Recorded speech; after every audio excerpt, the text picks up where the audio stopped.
because of it.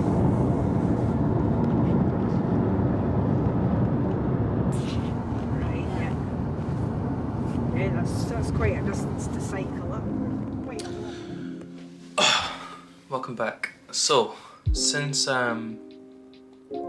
since the start of this year, since everything's been going crazy, and since the pandemic and things, my photography personally has been a bit, how would I say, existential, a bit chaotic, a bit manic, and that's mostly because of my, I'm in a better place than I was at like an earlier point in my life, but it's still a bit of unsureness, and just my mental health has been very much right, and I've had some really great times this year and felt so clear and things, and other times I've just felt so scattered, and my attention span and just my motivation and things have been all over the place.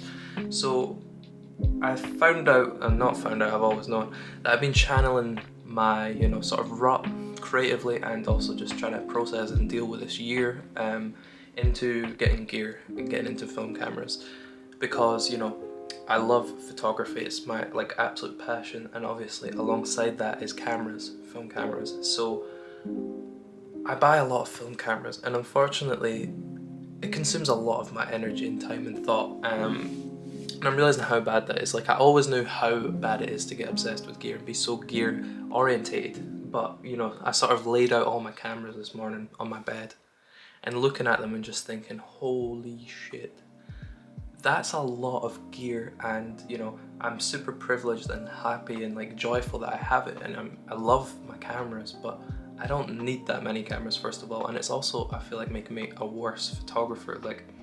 I love the history and I love the connection to the timelines and owning a camera. I have a Olympus 35 SP, for example. A camera was made in 1969. It was made the year that the Concorde had its first flights. The Beatles had their last public performance. The year that they landed on the moon, and some other ones as well. And I think it was Woodstock as well. I think it was the year of Woodstock. So this camera, sort of, when I hold it and use it and take pictures with it, it takes me back to that time. Even though I wasn't alive, I don't know anything about that time, it gives me a connection to that timeline to see how they engineered, how they made things, how the camera performs, is used, and the ergonomics of it. And I love that, having that, that way to connect with a time and use a device and a piece of technology that was super advanced then and is still fully usable now is incredible. Like, think of the things from 1969 that are still usable, exciting, and cutting edge. I can't really think of many things at all. Maybe a car, but to find a car from 1969 that was high-end and still usable, difficult. But then when I hold this camera, use it, take pictures, see the results, see how incredibly sharp it is, it's just like, I love that. And it's a scary hole to go down, because gear is very addictive, and my whole shooting thing is, this whole, since lockdown, everything's changed in my life. I lived in the city, I was doing street photography, people were my thing to photograph, and I loved that, and that was just my thing, was people, street photography, city life, going about, meeting friends, doing things. All of a sudden, lockdown happens, I need to leave the city because I know I'm about to be locked in my house for a couple months, and I was like, I can't live in the centre of a city during lockdown. I leave the city, come up to the highlands of Scotland, in the most remote place I've ever lived, where my parents live, and I'm back with my parents. All of a sudden, having the independence, having my own life, having my own things, seeing friends, being in the city, coming back to my parents and living out in the sticks in the middle of nowhere is a huge contrast. And clearly, I put my energy and focus towards gear because I've not been capturing images that really resonate with my soul. Like, I've been getting images that I've really liked compositionally, and I've liked the photos, I've liked how they look, and I've enjoyed taking them, but I haven't had this deep, click and connection to my imagery like I used to, because I like people, and there's no people here. I can't even see any people. There's nothing. There's just water and mountains outside. So it's that adjustment, and gear just became my addiction, clearly, during this time.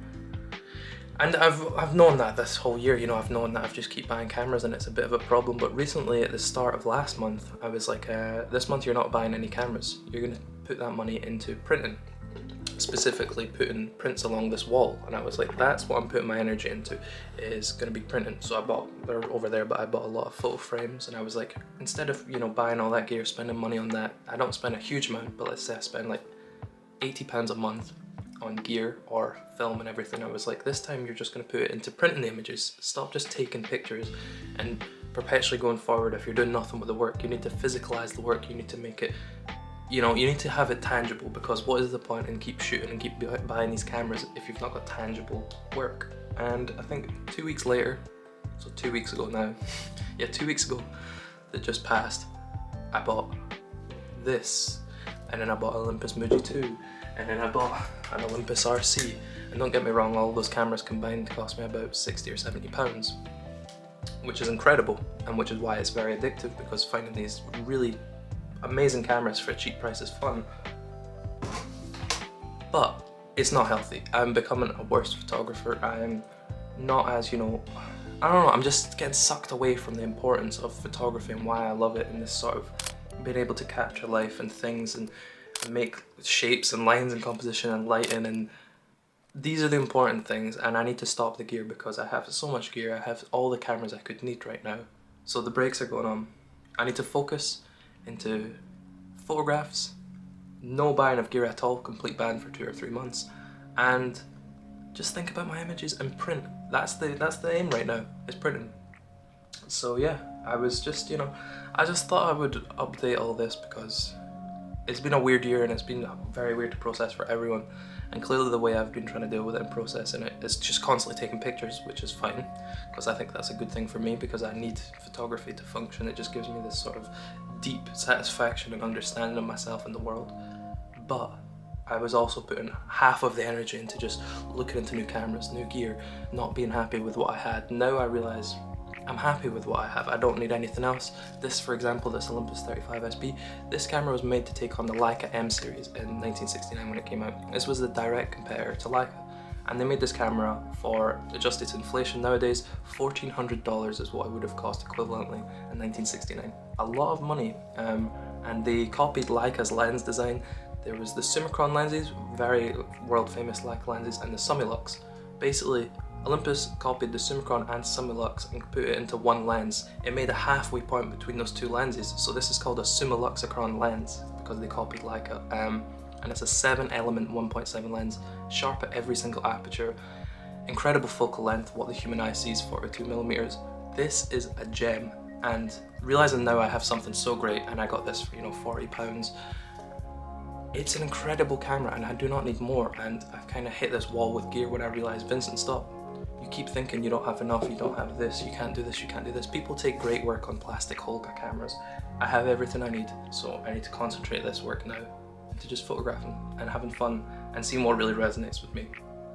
So I think it was important to just be a bit more real, genuine, what's going on. And yeah, try and process this bloody year. Yeah, this wetsuit seems to let the water in really quickly. It seems I'm in, it's seeping I got lucky with this one. into it, is it? Oh, no, not bad at all. Sweet. Oh. There we go, it's recording. Sweet.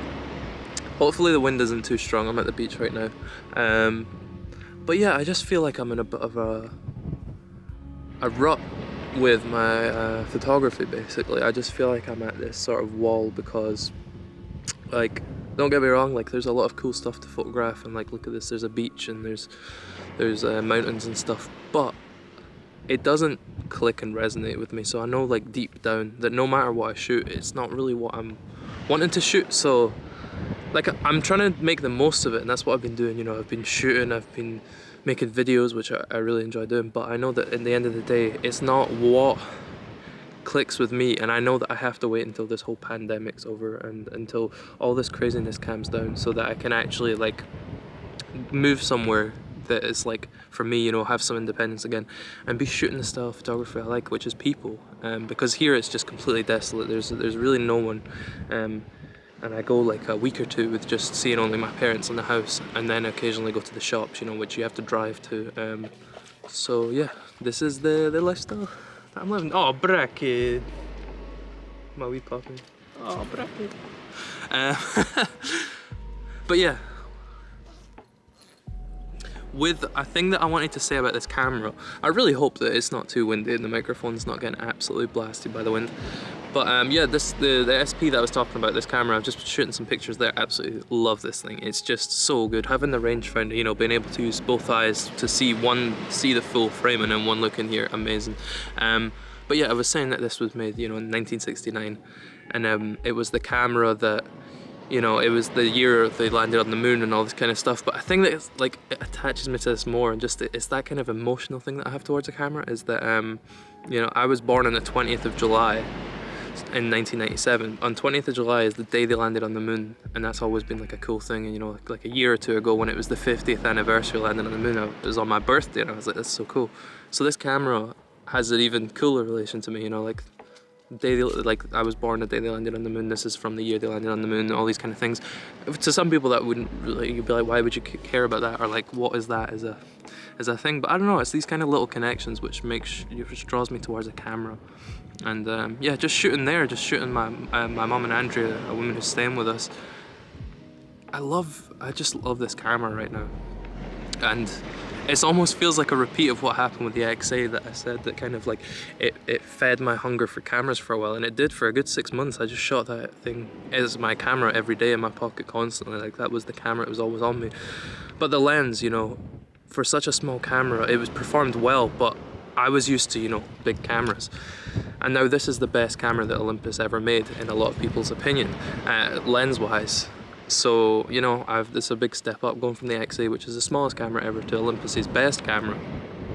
It's just fun. And yeah, this is the break from gear that I'm taking. No more gear, just shooting, and I just can't wait till this whole pandemic stuff is over so that I can shoot people again. But right now I'm just making the most of it, and just trying to find work of, you know, a lot of people would make work about, you know, documenting the area and documenting the highlands, and the, you know, like the clearance of the highlands, or people moving out, or the old lifestyle. And I'm like, I understand that kind of work, and I think it's great that people make it, but for me personally, that doesn't resonate with me. I don't want to make that. And as much as I could force myself to go out there and make work on all the old Highland stuff and the land and the people and the things, you know, I can imagine photo books definitely that people can make with it. It's just not me. And my parents say to me, or people say to me, I could do that. And there's photographers who that's their thing and it resonates with them, but this, it just doesn't resonate with me. I know the type of work I want to work on, and it's not that. So yeah, this thing is awesome.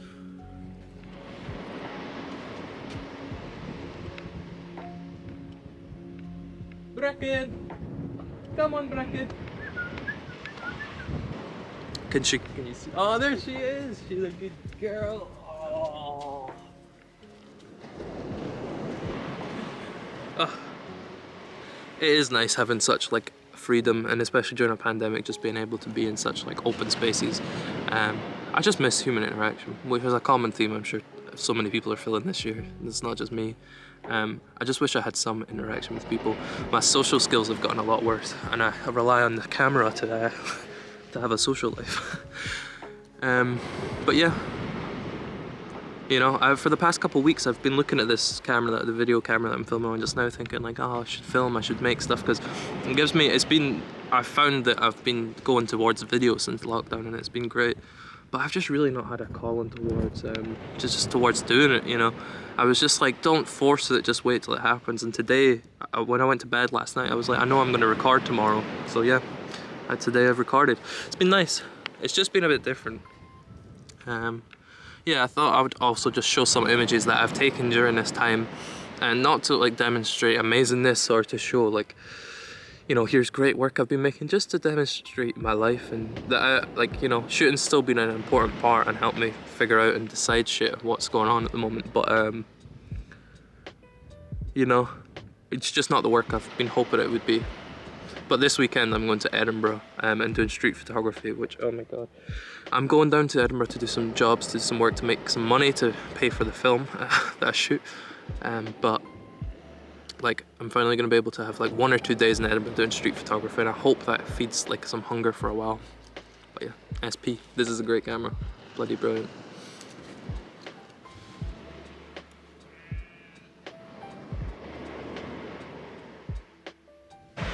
But yeah, I would love to demonstrate and show some some photographs that I've taken today and like the past couple of days, but obviously it's film. I have to just send it off to get developed. Doesn't work that way. But I sent off film to the lab a few days ago, so yeah, I should be getting that back in like a week or so, and then I've got all like 2 videos from that or something. So yeah, it's just, you forget, you know, I do feel like you know, because I only shoot film for my photography, I do get to experience what it was like kind of in the film days. Not really, you know, I do get a lot more luxurious and better quality and stuff, and it's a lot easier, but you know, I filmed a video like a month ago and I still haven't seen the photos from it yet. I still haven't seen what the outcome of that video is going to be, if it works and stuff. So I am living this sort of weird thing where film photography is the thing, you know, like I'm having to wait for my images, and you know, every month I get money every month, and then at the end of every month I send off the film that I shot for that month. So for the last month there I shot 10 rolls of film, so I send off those 10 rolls, you know, so that's 360 pictures, and I don't see them for the entire time of that month. So every picture I'm taking, you know, I'm recording it, and then, you know, a week passes, you can still remember it, and then by the time you get to the 3rd, 4th week, the images you've taken, you're kind of like, oh shit, what pictures did I take? And it can be a little bit demotivating, I'm not gonna lie, because obviously I have no idea if the work that I'm making is turning out right, and also the video projects that I'm wanting to make from the pictures, you know, like video reviews and a camera and stuff. I'm like, did those pictures work? Is this video gonna come together? And there's a big period of time where I can't make videos, and then by the time the film gets back, then I can just go have like a couple videos. It's fun, I do love it, but I do, when I hit the 3rd or 4th week of waiting, just before I get the money to send film off, it does get a bit rough. Definitely. Look at that big naval boat over there. That is a big old beast. Oh, it's moving fast. Holy shit. Could I pick up? I think like even on camera you can pick up how fast that's moving. God damn. Wait, what's happening? I can hear. Oh, the dog's got in the water. Bracky! Uh-oh.